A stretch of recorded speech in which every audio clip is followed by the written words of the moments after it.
Good afternoon, 6th class. Today we will continue our remaining chapter 23, Prejudice, Discrimination and Stereotype. We will start our chapter from creating stereotypes. Stereotypes means बेटा एक old thinking जो हमारे mind में काफ़ी time से चली आ रही है. इवन हमारे पेरेंट्स के पास भी वही सोच है और हमारे जो ग्रैंडफादर या ग्रैंड मदर हैं उनके पास भी वही सोच है और वही सोच अब हम तक भी आ गई है. तो जो एक ओल्ड इमेज जो एक ओल्ड सोच हमारी जो तैयार हो चुकी है उसी को ही हम बोलते हैं stereotype. A stereotype is a fixed idea or image that a person may have of a particular thing or a person which may not be true. कहते हैं कि स्टीरियोटाइप एक फिक्स्ड आइडिया, एक फिक्स्ड थॉट, एक image है हमारे mind में जो कि वो किसी के लिए भी हो सकती है, किसी चीज़ को लेकर है, किसी पर्सन को लेकर है, और चाहे वो सच भी ना हो लेकिन एक इमेज हमारे माइंड में किसी चीज़ के लिए तैयार हो चुकी है. तो वही क्या है, स्टीरियोटाइप है बेटा. और in short you can say negative thought जो हमारे माइंड में किसी के लिए है, अब वो भी हमारा क्या हो जाएगा, stereotype. Stereotype stop us from looking at things in a sensible way. और जो स्टीरियोटाइप हमारी जो सोच है वो हमें उसको सेंसिबल तरीके से सोचने के लिए मना कर देती है. इट मीन्स हम उस सोच के अकॉर्डिंग ही चलेंगे, उस सोच से बाहर हम जाना ही नहीं चाहते. To understand what a stereotype is, let us consider these three cases. अब देखिए स्टीरियोटाइप को और अच्छी तरह से जानने के लिए हम ये 3 केसेस जो है इनको स्टडी करते हैं. फर्स्ट क्या है, all the girls in Radha's village cook, wash and do other household jobs because in her society it is the duty of a woman to do household jobs. It means जो राधा है उसके गांव में सभी लड़कियां सिर्फ क्या काम करती हैं, खाना बनाने का, कपड़े धोने का, और जो घर के दूसरे काम है सिर्फ वही काम करते हैं, क्योंकि उसकी सोसाइटी में ये कहा जाता है कि जो वुमेन है उसका काम क्या है, सिर्फ घर के काम करना ही वुमेन का काम है, उसके अलावा वुमेन का कोई और काम नहीं है. तो ये क्या हुआ, एक ये स्टीरियोटाइप ही एक थिंकिंग है, एक सोच है जिसको ये पूरा विलेज उसके अकॉर्डिंग ही वर्क करता है. The statement like boys don't cry show our stereotype about boys being strong and girls being soft and weak. अब देखिए जो सेकंड स्टेटमेंट क्या है, सेकंड स्टेटमेंट ये है कि बॉयज़ डोंट क्राई. जो बॉयज़ हैं वो कभी नहीं रोते. इट मीन्स जो गर्ल्स हैं वो क्राई करती हैं. तो इससे क्या शो होता है कि जो बॉयज़ हैं वो स्ट्रॉन्ग है और जो गर्ल्स हैं वो सॉफ्ट हैं, यानी कि उनका दिल बहुत कमज़ोर है और वो वीक है, उनका जो वो स्ट्रॉन्ग नहीं है. तो इट मीन्स ये भी क्या है, एक स्टीरियोटाइप सोच है. नेक्स्ट देखिए बेटा, धीरज इज़ अ माइजर. माइजर मीन्स होता है बेटा कंजूस पर्सन जो पैसे खर्च करने में आनाकानी करता है, जो पैसे नहीं खर्च करना चाहता. Dheeraj is a miser as he belongs to a caste where all are miser. कहते हैं धीरज क्या है, एक कंजूस पर्सन है क्योंकि वो एक ऐसी कास्ट से बिलोंग करता है कि उस कास्ट में जितने भी पर्सन होंगे, उस कास्ट से बिलोंग करने वाले जो भी पर्सन होंगे वो सभी क्या होंगे, माइजर होंगे, यानी कि कंजूस होंगे. Rita did not get good marks in math. अब देखिए जो रीता एक गर्ल है वो मैथ्स के अंदर उसके गुड मार्क्स नहीं आते. हर teacher tells her it's okay because girls are not good at math. अब देखिए उनकी जो टीचर है उसने सब्जेक्ट टीचर ने क्या कहा, कोई बात नहीं राधा, क्योंकि जो लड़कियां हैं वो अच्छे मैथ्स के अंदर अच्छी नहीं होती. तो ये क्या है बेटा, ये सारी जो सोच हैं वो स्टीरियोटाइप से रूढ़िवादी सोच हैं जिसको ये लोग आज भी फॉलो कर रहे हैं. Such stereotype hurt the feeling of others and can result in misunderstanding and conflict between people and communities. अब देखिए कई बार क्या होती है, जो रूढ़िवादी सोच है, जो स्टीरियोटाइप सोच है, उससे काफ़ी सारे लोगों की जो फीलिंग्स है वो हर्ट होती है और उसका रिजल्ट क्या निकलता है कि आपस में मिसअंडरस्टैंडिंग क्रिएट हो जाती है और उस मिसअंडरस्टैंडिंग की वजह से क्या होता है, कन्फ्लिक्ट यानी कि झगड़े, क्लैश करते हैं. दो लोगों के बीच में क्लैश होता है या कन्फ्लिक्ट, इनके झगड़े होते हैं, या दो कम्युनिटीज़, दो समुदाय के बीच में भी कॉन्फ्लिक्ट हो सकते हैं, झगड़े हो सकते हैं. किसकी वजह से, स्टीरियोटाइप एक सोच की वजह से. It is important to remember that each person is an individual with unique qualities and skills. और कहते हैं कि हमें ये चीज़ याद रखनी चाहिए कि सभी पर्सन की अपनी व्यक्तिगत एक यूनिक क्वालिटीज़, सभी के अंदर एक यूनिक क्वालिटी है, सभी के अंदर अपनी स्किल हैं, कोई एक दूसरे को कंपेयर नहीं कर सकता. Stereotype takes away from a person his individuality and place him into a group of people which is supposed to follow only one pattern or type. Stereotype यानी कि जो हमारी रूढ़िवादी सोच है वो एक पर्सन की व्यक्तिगत रूप से हम ले सकते हैं या लेते हैं, या किसी प्लेस को या किसी पर्टिकुलर ग्रुप के लोगों से ले सकते हैं और हम फिर उसको ही फॉलो करते हैं। वन पैटर्न और टाइप यानी कि उसी तरह के लोगों को या उसी तरह के प्लेस को लेके हमारी एक इमेज सेट हो जाती है और हम उसके ऊपर कंक्लूजन नहीं निकालते और उस सेट एक इमेज है उसी के अकॉर्डिंग हम बिहेवियर करते हैं। We feel comfortable among people who are like us and find it difficult to accept people who are। अब देखिए बेटा, हम उन्हीं लोगों के बीच में कंफर्टेबल फील करते हैं जो हमारे जैसे हैं और उनके साथ डिफ़िकल्टी फील करते हैं या हमें मुश्किल होती है। हु आर डिफरेंट यानी कि जो हमसे अलग होते हैं उनके साथ हम कंफर्टेबल फील नहीं करते। Since we have been brought up on a system of belief, we follow a set of pattern of behavior observed by us, we judge others on the basis of that set pattern। अब हम क्या करते हैं, हम अपनी एक सोच तैयार कर लेते हैं, एक सिस्टम तैयार कर लेते हैं, एक बिलीफ होता है, एक मत, एक विश्वास, और उसी को ही हम फॉलो करते हैं, उसी बिहेवियर के अकॉर्डिंग ही हम सारी चीज़ें करते हैं। जो हमने ऑब्जर्व किया होता है वही उसके अकॉर्डिंग हम बिहेवियर करते हैं और हम उसी बिहेवियर या जो हमने जज किया होता है उसी से ही हम जज करते हैं दूसरों को, और हम एक पैटर्न को सेट कर लेते हैं कि अगर ये पर्सन ऐसा है तो ये इसके सराउंडिंग जो भी हैं या इससे रिलेटेड जो भी पर्सन है वो भी ऐसे ही होंगे। अगर कोई प्लेस के अंदर कोई कमी है किसी वजह से तो इट मीन्स वो प्लेस ऐसा ही होगा इन फ्यूचर, उसमें कोई इम्प्रूवमेंट की गुंजाइश नहीं है। The effects of stereotype can have a lasting and damaging impact as they prevent us from appreciating the unique qualities of an individual। अब देखिए, जो स्टीरियोटाइप है उसके अफेक्ट क्या है, उसके प्रभाव क्या है कि वो एक हमारी परमानेंट हमारे माइंड में एक इमेज तैयार हो गई है और उससे क्या होता है कि चाहे जिसके लिए भी हमने अपनी स्टीरियोटाइप इमेज को जो तैयार किया है, चाहे उसके अंदर यूनिक क्वालिटीज़ क्यों ना हो, कुछ भी ना क्यों ना हो, हम उसको अप्रिशिएट नहीं करेंगे। हम किसके थ्रू चलेंगे, अपनी स्टीरियोटाइप सोच के अकॉर्डिंग ही हम बिहेव करेंगे। The generalisation gets excreted and we begin to look for a group and its people with familiar qualities। Stereotyping leads to prejudice। अब देखिए, जो हमारी स्टीरियोटाइप सोच बन गई है हम उसके अकॉर्डिंग ही we begin to look for a group, तो उस ग्रुप से अगर कोई हमने पर्सन के अकॉर्डिंग या किसी पर्सन के लिए हमने कोई स्टीरियोटाइप सोच तैयार की है तो उस ग्रुप के जितने भी लोग होंगे हम उसको उसी नज़र से देखेंगे और वो जो है एक सामान्य हमारी सोच तैयार हो जाएगी। And it's people with similar qualities, और वो जो लोग होंगे उससे रिलेटेड जो भी लोग होंगे हम सोचेंगे कि उसके अंदर भी वही सिमिलर क्वालिटीज़ है। Stereotype leads to prejudice. Prejudice बताया था बेटा, प्रीजज करना, किसी को जानना, अनुमान लगाना कि ये तो ऐसे ही होगा, इस तरह की सोच को मेंटेन करना। तो जो स्टीरियोटाइपिंग है, अब देखिए हमने एक इमेज तैयार कर ली, अब फिर उसी इमेज के अकॉर्डिंग हम क्या करेंगे, हम किसी भी पर्सन को जज करेंगे, उसके बारे में हम अंदाज़ा लगाएंगे कि ये तो ऐसा ही होगा, इस टाइप ही। तो एक स्टीरियोटाइप, एक रूढ़िवादी हमारी सोच तैयार होगी, उसी रूढ़िवादी सोच की वजह से हम लोगों को या किसी भी चीज़ को हम जज करना स्टार्ट कर देंगे। Now nitty-gritty, India is the world's largest democracy. It has modeled its government on the British parliamentary system। अब देखिए, जो इंडिया है वो वर्ल्ड की सबसे बड़ी डेमोक्रेसी कंट्री है एक, और ये जो हमें गवर्नमेंट का जो मॉडल मिला है वो किससे मिला है, ब्रिटिशर से। जो ब्रिटिश ने हमारे इंडिया के ऊपर जो रूल किया है उन्हीं से हमें इस गवर्नमेंट का आइडिया मिला है। नाउ देखिए बेटा, नेक्स्ट देखिए, Indian constitution and equality. Constitution क्या है बेटा, अ सेट ऑफ रूल है, रेगुलेशन है, जिसके थ्रू हमारी इंडिया कंट्री रूल करती है। चाहिए हमारे इंडिया में किसी की भी गवर्नमेंट हो, लेकिन उस गवर्नमेंट को किसके अकॉर्डिंग रूल करना पड़ता है, हमारे कॉन्स्टिट्यूशन के अकॉर्डिंग रूल करना पड़ता है।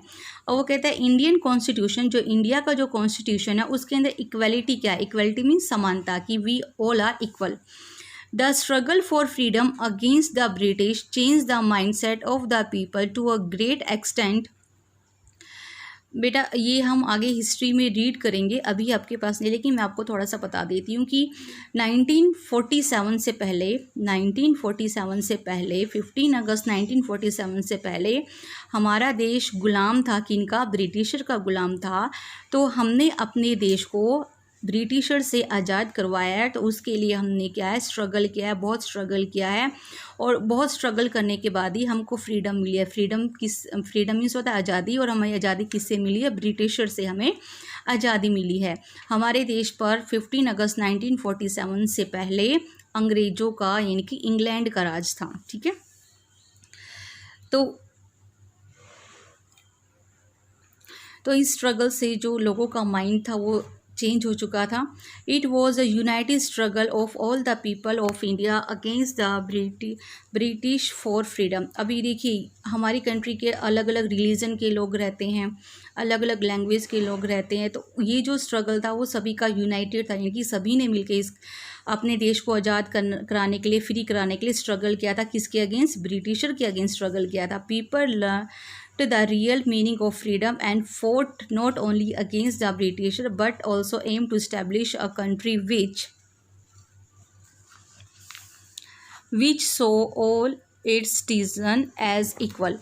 अभी देखिए यहाँ पे क्या लिखा है कि जब हमने स्ट्रगल किया, जब लोगों ने स्ट्रगल किया, तो उन्होंने यही नहीं सीखा, फ्रीडम का मीनिंग ही नहीं सीखा, उन्होंने ये भी सीखा कि अगर हम सब इक्वल हैं तभी हम कुछ भी कर सकते हैं। अगर हम ऐसे ही रिलीजन में बटे रहेंगे, कास्टिज़म में बटे रहेंगे, तो हम कुछ भी नहीं कर सकते। तो एक तो उन्होंने क्या किया, यूनाइट होकर एक होकर उन्होंने ब्रिटिश से इंडिया को आज़ाद करवाया। और उन्होंने क्या एम, क्या लक्ष्य रखा है कि हमारी कंट्री को ऐसे इस्टेब्लिश करना है, ऐसे अपनी कंट्री को स्थापित करना है कि उसके अंदर क्या हो, सभी सिटीज़न, चाहे वो किसी भी रिलीजन से बिलोंग करते हो, किसी भी कास्ट से बिलोंग करते हो, वो सभी एक होंगे। The lower castes, women, farmer, tribes and all those who had faced inequality for a long time were taken into consideration and equality was granted to them। देखिए, जो लोअर कास्ट थी, जो वुमेन थी, फार्मर थी, tribal लोग थे, इन्होंने क्या किया, बहुत टाइम से, बहुत समय से इन्होंने क्या, इनइक्वालिटी मतलब असमानता को इन्होंने फेस किया, वो देखा। तो अब हमारी जो देश की गवर्नमेंट स्थापित करनी थी वो इस तरह से स्थापित करनी थी कि इस तरह से इस्टेब्लिश करनी थी कि इसके अंदर सभी lower caste, women, farmer, tribal people सभी को समानता मिले। वी ऑल आर इक्वल वाला फॉर्मूला यहाँ पे अप्लीकेबल हो। India became independence on 15 August 1947 and the constitution of India came into force on 26 जनवरी 1950। अब देखिए, मैंने आपको बता चुकी कि हमारा इंडिया जो इंडिपेंडेंट मीन्स आज़ाद कब हुआ, 15 अगस्त 1947 को। और जो हमारा कॉन्स्टिट्यूशन है वो कब लागू हुआ, हमारे फोर्स में कब आया इंडिया में, वो 26 जनवरी 1950। अभी देखिए, 15 अगस्त 1947 को, 15 अगस्त को आप एज ए इंडिपेंडेंस सेलिब्रेट करते हैं, और जो 26 जनवरी को आप as a republic day celebrate करते हैं। जो 26 जनवरी को हमारा कॉन्स्टिट्यूशन फोर्स में आया था, इसीलिए हम इसको सेलिब्रेट करते हैं। ये दोनों हमारे नेशनल फेस्टिवल हैं। The makers of the constitution were aware of the diversity prevalent in our country and realized that they had to overcome the problems of discrimination in our society। अब देखिए, the makers of constitution, जो constitution को बनाने वाले थे, उन्हें पता था कि हमारे इंडिया के अंदर डाइवर्सिटी प्रीवलेंट है। डाइवर्सिटी मतलब विभिन्नता प्रीवलेंट है, अलग अलग रिलीजन के लोग हैं, अलग अलग कास्ट के लोग हैं, अलग अलग स्टेट से बिलोंग करते हैं, जियोग्राफिकल डिफरेंट है, लोगों की लैंग्वेज अलग है, फूड अलग है, क्लोथ अलग है। तो उन सब को ध्यान में रख के उन्होंने कि इन फ्यूचर कोई डिस्क्रिमिनेशन ना हो जाए, तो इस डिस्क्रिमिनेशन को दूर करने के लिए इसी तरह से उन्होंने हमारे कॉन्स्टिट्यूशन को बनाया। द कॉन्स्टिट्यूशन फ्रेमवर्क, कॉन्स्टिट्यूशन को बनाने वाले particularly doctor B Rao Ambedkar, who had himself faced social discrimination in his own life। अब देखिए, जिन्होंने हमारे कॉन्स्टिट्यूशन को फ्रेम किया वो कौन थे, बी आर अम्बेडकर। उन्होंने भी सोशल डिस्क्रिमिनेशन को, सामाजिक भेदभाव को उन्होंने भी फेस किया, क्योंकि वो एक लोअर कास्ट से बिलोंग करते थे। और उन्होंने भी मतलब अपनी लाइफ में इस डिस्क्रिमिनेशन को एक्सेप्ट किया था। And diversity in India and sought to provide equal rights and opportunities to everyone in free India. और उन्होंने क्या सपना देखा है कि जो हमारा फ्री इंडिया होगा, जो आज़ाद भारत होगा, उसके अंदर सभी लोगों को इक्वल राइट्स मिलेंगे, सभी को समान अधिकार मिलेंगे और सभी को इक्वल अपॉर्चुनिटीज़, अवसर मिलेंगे कि वो अपनी लाइफ में आगे बढ़ सके।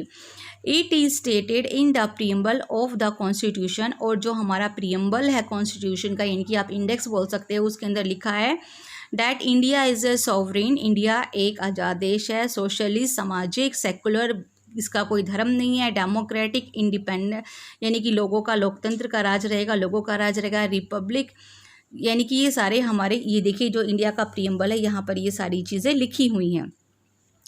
India adopted a secular system and people were allowed to follow their custom and practice their religion and celebrate their festival in any way they deemed fit। अब देखिए हमारे इंडिया का जो रिलीजन है वो क्या है, सेकुलर, यानी कि कोई धर्म नहीं है, इसमें सभी धर्म के लोग अपने अकॉर्डिंग अपने कस्टम को प्रैक्टिस कर सकते हैं, अपने फेस्टिवल को सेलिब्रेट कर सकते हैं जिस तरह से वो चाहे, ठीक है। इसमें कॉन्स्टिट्यूशन किसी तरह का इंटरफेयर नहीं करेगा। India did not adopt any religion as the state religion, देखिए इंडिया ने अपना कोई धर्म अडॉप्ट नहीं किया है, जैसे पाकिस्तान का एक मुस्लिम कंट्री है, बांग्लादेश का एक मुस्लिम कंट्री है, तो इस तरह से इंडिया ने अपना कोई भी धर्म अडॉप्ट नहीं किया है, ये सभी धर्मों के लिए है India. The people are given the right to elect their government as the strength of a democratic country lie in its people। अब देखिए लोगों को राइट दिया गया है कि वो अपनी पसंद की गवर्नमेंट को चूज़ कर सके। चूज़ कैसे करेंगे? वोटिंग के through. However, giving people the power to choose their representative is not enough. It is important that people should have attitude and belief that conform to democracy. If people are tolerant in their dealing with other, then they understand equality, which is the most important facet of democracy। लोगों का अपने representative को choose करना ही enough नहीं है, लोगों को अपने एटीट्यूड, अपने बिहेवियर को, अपने मतों को भी डेमोक्रेसी के अकॉर्डिंग ही बनाना होगा, ताकि लोग, if people are tolerant in their dealing with others, यदि लोग अपने बिहेवियर को, लोगों की फीलिंग को समझकर बिहेव करेंगे तो, और लोगों को समझेंगे कि इक्वलिटी जो है वो सभी के लिए इक्वल है, आपको इक्वली सबके साथ बिहेव करना है, तो ये डेमोक्रेसी की बहुत ही इम्पोर्टेंट साइड होगी। यानी कि डेमोक्रेसी, हमें जो डेमोक्रेसी का बेस है वो क्या है? इक्वलिटी। तो एक ये लोगों की मॉरल ड्यूटी भी है कि वो सभी लोगों के साथ इक्वल बिहेव करें। Right of people in the constitution, जो हमारा कॉन्स्टिट्यूशन है, जो सेट ऑफ रूल रेगुलेशन है, उसमें लोगों को कुछ राइट्स दिए गए हैं। The Indian constitution recognize as India as a land of diverse culture, अलग अलग विभिन्नताओं के जो कल्चर है, सभ्यताएं हैं, वो इंडिया की लैंड पर है। In order to protect these diversity and to show respect to various social groups, the constitution has given certain rights to the people of India. The constitution states, तो इसी diversity को ध्यान में रखते हुए हमारे कॉन्स्टिट्यूशन ने सभी लोगों को, इंडिया के सिटीज़न को कुछ राइट्स दिए हैं। वो राइट्स इस तरह हैं। नंबर 1 है right to equality, it means we all are equal, all Indians are equal before the law, no one can be denied justice in the name of caste, community, gender और religion, यानी कि कानून की नज़र में सभी equal है, उनका कास्ट, कम्युनिटी, जेंडर और रिलीजन को लेकर किसी तरह का डिस्क्रिमिनेशन नहीं किया जाएगा। राइट अगेंस्ट एक्सप्लॉइटेशन, यानी कि किसी का भी शोषण नहीं किया जाएगा, किसी के ऊपर अत्याचार नहीं किया जाएगा। No Indians can be exploited और फोर्स टू वर्क, किसी भी इंडियंस का शोषण नहीं किया जाएगा और उससे ज़बरदस्ती काम नहीं करवाया जाएगा। A child below 14 years can not be made to work and no person can be made to work without wages. अब देखिए 14 साल से कम बच्चे से काम नहीं करवाया जाएगा और किसी भी पर्सन को वेजेस मतलब बिना मेहनताने, बिना मजदूरी दिए उसे काम नहीं करवाया जाएगा, उसको सैलरी दी जाएगी। राइट टू फ्रीडम, आज़ादी का अधिकार, every citizen of India is free to live और travel anywhere in the countries. India के सभी सिटीजन फ्री हैं, वो इंडिया में कहीं भी ट्रैवल कर सकते हैं, कहीं भी रह सकते हैं। Right to freedom of religion, अपनी मर्जी से इंडियन सिटीजन कोई भी धर्म अपना सकता है, किसी भी रिलीजन को फॉलो कर सकता है। Every citizen has right to follow the religion of his और her choice, all religions are equal before the eye of the law, कानून की नज़र में सभी इक्वल हैं। Cultural rights, every community hold the right to preserve its culture, language and custom, सभी community को ये राइट है कि वो अपनी सभ्यता को प्रिजर्व यानी कि बचा के रखे, अपनी लैंग्वेज को और अपने रिवाजों को। Educational rights, every Indians have the right to education, सभी इंडियंस को राइट है कि वो एजुकेटेड हो। Right to constitutional remedies, it means अगर कॉन्स्टिट्यूशन में कोई बुराई है या कुछ अकॉर्डिंग नहीं है तो उसमें सुधार भी हो सकते हैं। All Indians have the right to constitutional remedies. A person can go to the court if denied any of his or her fundamental rights.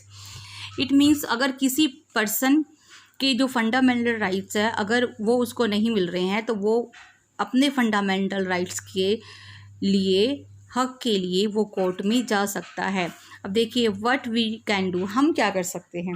The constitution of India is still starving to bring equality in India. कहते हैं कि constitution जो है India का वो आज भी कोशिश कर रहा है कि इंडिया के अंदर इक्वलिटी या समानता बनी रहे। Though it has succeeded in its endeavour to some extent, काफ़ी हद तक हमारा कॉन्स्टिट्यूशन इस चीज़ में सक्सेसफुल भी हुआ है। Discrimination and equality continue to exist even today in some form और द अदर। कहते हैं कि जो इनइक्वलिटी है, जो डिस्क्रिमिनेशन है, वो आज भी कहीं ना कहीं हमारी सोसाइटी में प्रेजेंट है। Unless we put an end to inequality and provide opportunities to all the people we will not be able to establish true democracy in India. कहते हैं जब तक हम सभी लोगों को इक्वल अपॉर्चुनिटीज़ प्रोवाइड नहीं करेंगे हम इंडिया के अंदर सही मायने में डेमोक्रेसी इस्टेब्लिश नहीं कर सकते, क्योंकि डेमोक्रेसी का मतलब ही क्या है, इक्वलिटी, कि we all are equal. The government must take the lead and provide the direction for change, and the people should cooperate with the government by being tolerant and open to new ideas। अब देखिए government को ऐसे इस direction में कदम उठाने चाहिए कि सभी लोगों का सहयोग बने और सभी लोग एक साथ मिलकर काम करें, न्यू आइडियाज़ लेकर आएँ। We must understand that if we are to have a just society, we must let go of the prejudice and discrimination prevalent in our homes, communities, schools and workplace। बेटा सबसे पहले हमारी ये duty है कि हम डिस्क्रिमिनेशन को, प्रीजडिस को, जो हमारे घरों में, जो हमारी कम्युनिटीज़ में, स्कूल्स में और वर्क प्लेस में जो है, सबसे पहले हम उसको ही ख़त्म करें। ये हमारी ड्यूटी है। We can involve media to create an environment to mutual appreciation and to promote tolerance. अब देखिए जो हमारी मीडिया है, हम मीडिया को इन्वॉल्व कर सकते हैं कि वो ऐसा एनवायरनमेंट बनाए कि सभी को अप्रिशिएट किए जाए और सभी एक दूसरे के साथ मिलकर रहे। If media and promotion by popular public figure like Amitabh Bachchan and Sachin Tendulkar could help fight a mighty polio, think what miracle can be done by engaging positive media. कहते हैं कि जिस तरह से अमिताभ बच्चन और सचिन तेंदुलकर ने मिलकर एक पॉजिटिव अवेयरनेस फैलाई थी पोलियो के अगेंस्ट, इसीलिए आज हमारा इंडिया पोलियो मुक्त हो पाया है। उसी तरह से जो सेलिब्रिटीज़ हैं, जो फेमस पर्सनालिटी हैं इंडिया की, उनको इस पॉजिटिवनेस को फैलाने में हेल्प करनी चाहिए। Lack of education is the major drawback in promoting a healthy environment. We need to take out time to educate people around us. कहते हैं कि लैक ऑफ एजुकेशन, हमारे इंडिया के अंदर बहुत सारे लोग हैं जो अनएजुकेटेड हैं, जो एजुकेटेड नहीं हैं, तो उसकी वजह से भी एक हेल्दी एनवायरनमेंट नहीं मिल पा रहा है। तो इट्स आवर ड्यूटी, हमारी ड्यूटी है कि हम अपने सराउंडिंग लोगों को एजुकेट करें, उनको एजुकेशन प्रोवाइड करें। दैट्स ऑल फॉर टुडे बेटा। Your chapter is completed. In next video we will do book exercise. Thank you, have a nice day.